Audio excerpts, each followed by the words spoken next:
accents, which match my blanket, so it makes me so happy. Yeah, but if you're watching this and you're just like, why do you have all those pillows? You're the only person laying in this bed. Why do you have all that attitude?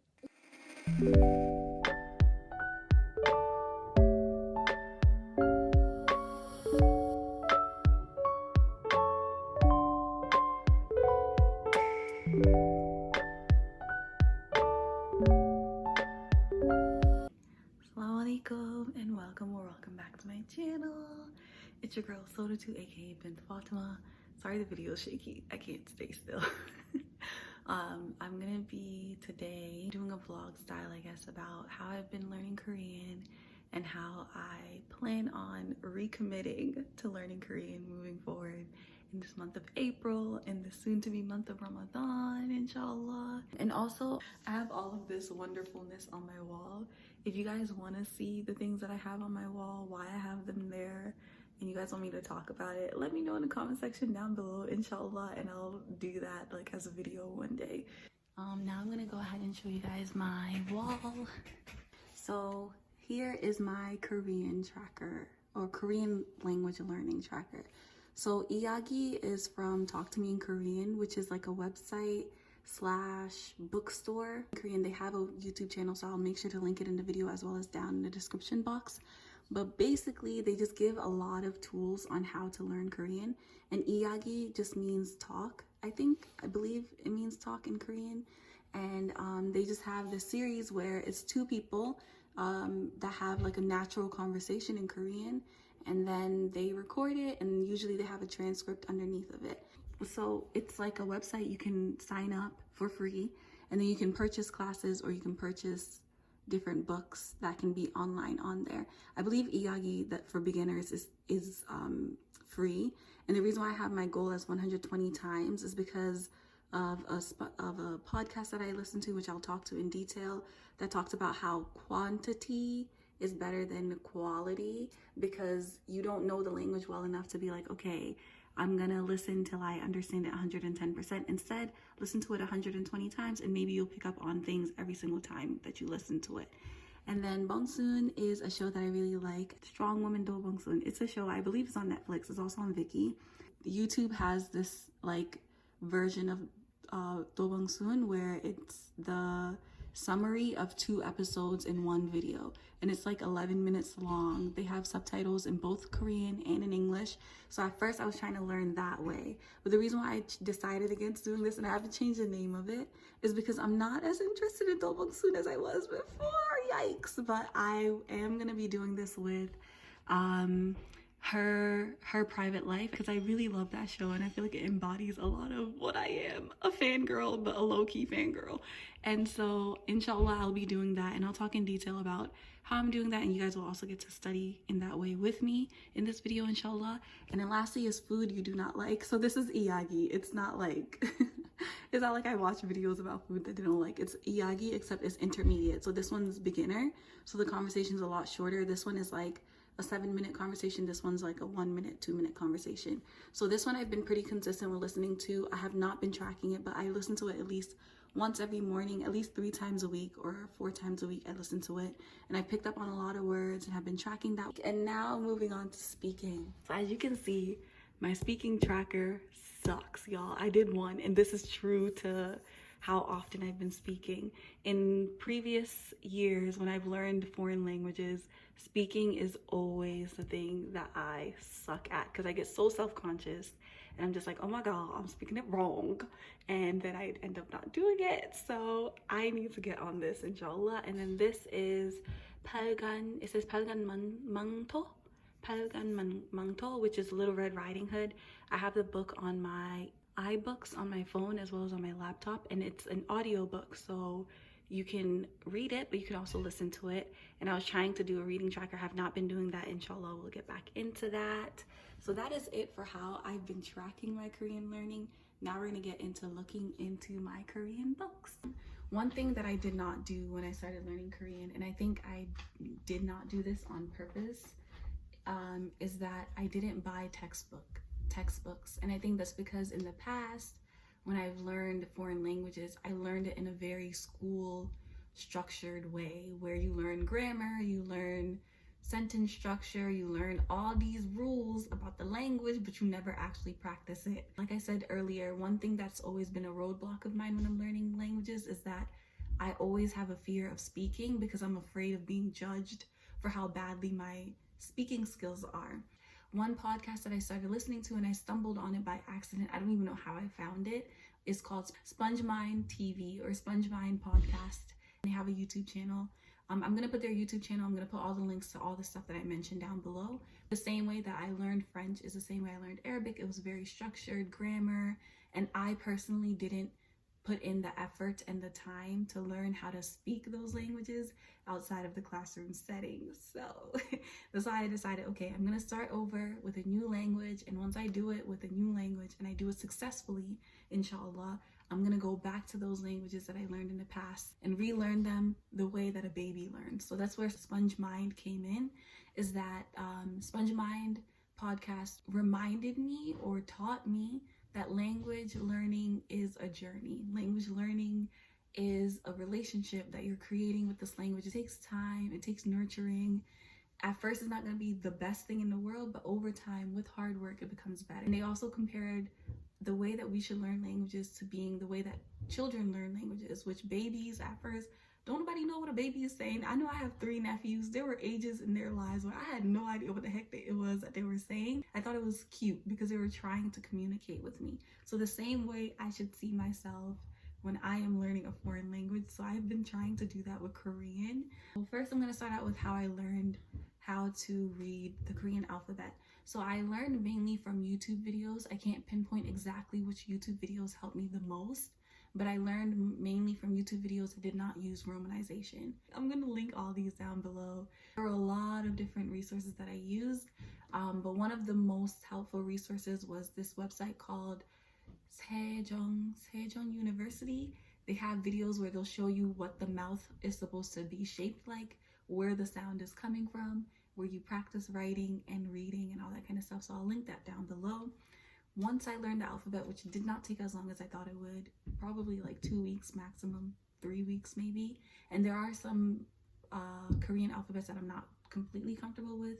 Those include like diphthongs, so like Korean vowels that are like 2 vowels in one. Those I'm not 110% confident of. I went out to the dollar store and got myself childlike flashcards. So I got shapes, but I also got like words. What I did is I got stickers from the dollar store and I taped it over. So you'll see the other side, there's tape on it. And these are like first words for preschoolers or kindergarteners. I put those stickers and I wrote the word in Korean. So this is a dog, in Korean is ke. And this is an apple, in Korean is sagwa. And this one I know because I watch a lot of Korean dramas and because I listen to a lot of Korean songs. So a heart is, there's 3 words for it. So 심장, 마음, or 가슴. That's what I did at first. And even though this was helpful to an extent, it wasn't super helpful because I wasn't able to put these words into context, which this is something that SpongeMind TV mentioned, but also I hear a lot of other people who teach language mention, is that if you're going to learn vocabulary in a foreign language, you have to put it in a context. So there has to be a sentence or a situation or something where you could be like, oh, okay. For example, for heart, when is it that they use 심장 versus 마음 versus 가슴? So that would be me learning the context of these words. So I don't think this was a complete waste of time. It really wasn't. And I did learn a lot of these words because I did it this way. But I feel like they stuck better when I learned them in context. I'm probably going to use these, inshallah, just to refresh my vocabulary and so I can have more words to speak with. But yeah, these are some of the things that I did. Now on to the part where I started learning Korean in a more relevant way, like in a way that was relevant to myself. So I bought this from TJ Maxx, and I actually got it the same day that I went on that tour of my city with my language exchange partner, and she was just like, oh, it suits your personality. But this is a Polaroid of us together. And this is things that I wrote about our day when we first met. So I wrote 어제 친구들 친구를 만났어요. And I went on to talk about what she was like, what we did, that we ate seafood and all that kind of stuff. And I wrote here new words that I learned from her. And I wrote their English meaning. And then as you can see with these dates, I started doing daily, I tried doing daily diary entries. But I actually started being a little bit more consistent with it. And then I had another language exchange partner, and he was very helpful, and just like, he would give me questions that I'd have to answer every single week. And he would give me the questions in Korean. I would have to do the research to find my answer in English. And then when we had phone calls, I would answer his questions in Korean. So this is an example of like questions that he asked me. Some more questions. This time I tried not to write the English translation of the questions, just because I was trying to reduce how much English I wrote. And then when I got corrections, I would go back, highlight it, and rewrite the right way to answer those questions. And he was extremely helpful and patient with me, so thank you. So I was pretty consistent with that. Then the new year came around, and sis, I dropped the ball. Inshallah, like I said, I'm gonna be starting over again. I'm gonna also try to be more consistent. One thing that I found to be extremely helpful, and this was a suggestion that was given by the founder of Talk to Me in Korean. I can't remember his name. Hyunwoo? I think his name is Hyunwoo. He talked about like how journaling is a really, really helpful way to learn a foreign language. So there was a time when I would actually write journal entries completely in Korean. That was very, very helpful for me to like keep track of my diary entries in Korean, and I am gonna start doing that again. That is it for right now. I'm gonna come back inshallah, and then we'll do a study with me session. Okay, so I'm back, freshly showered and dressed. So I'm gonna turn on my laptop, and if I can screen record my laptop, I will try to also insert what it is that I'm watching. I checked my recording and it didn't turn out. It didn't record the screen, and I'm guessing that's like for copyright issues. So I decided to skip over a lot of this just because I'm like talking to the camera and explaining the entire process of what it is that I'm hearing, what it is that I'm writing, what it is that I'm understanding. But in general, I just tried to write everything in Korean. Like I said, the subtitles showed up on the screen in Korean. So I did my best to write those down, and I tried to also go through the process of mentally like understanding them. Again, making sure to write what the characters' emotions are, what it is that I see them showing on their face, what words I feel like I know, what words are completely new to me. And I'm just going on and on and on and on and on and on. But I hope that you guys enjoyed this and you guys like get the gist of it. Again, this is just like part one of the whole process of understanding the script and getting to a place where I can build my vocabulary, based off of this script. Alrighty, so let's go ahead and get back into this video. Can you guys see my eyes? Or has it been like you guys have just seen my glasses? That's so embarrassing. Okay, I'm gonna take these off so you guys can actually see my face. So basically, I have written the script down. This is it. And I will be revisiting it in the next couple of days, inshallah, because I believe I spent like 20 minutes to 30 minutes doing this. So I don't want to spend more than 25 minutes studying a day because my brain can probably only handle that in a day. But since I've already written out the script, now I'm going to go back, inshallah, tomorrow, and I will be going through words that I already know. And then the day after that, I'll go through words that I don't know. And I'll also write this neater in my notebook or on another sheet of paper. But this is a great place for me to start. And this is also a great way for me to practice reading. So when I'm having my speaking daily, I will include this. Inshallah, I'm going to end this video off with me speaking in Korean. If you guys want me to do a follow-up video with how I've been studying that part of the script, or how I'm gonna continue to study Korean throughout this week and throughout the next couple of weeks and months, inshallah, please let me know in the comment section down below. I really hope you guys enjoyed this video. I hope you guys gained something positive, something good. I hope you guys gained something helpful. If you're not already, you watched all the way up to here, please subscribe to my channel. Gently tap on that subscribe button tap on that bell notification so that way you can be notified every single time that I post as well.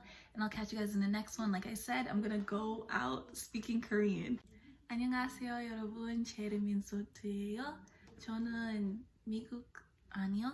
저는 세네갈리 사람인데 하지만 어렸을 때부터 미국은 살아요. 지금 저는 한국어 배워요.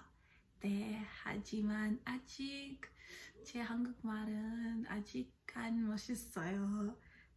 저는 진짜 부끄러워요. 네. 하지만 파이팅! 여러분, 만나서 반가워요. 더 만나요. 안녕. 다시 한번. 또 만나요, 여러분. 안녕하세요.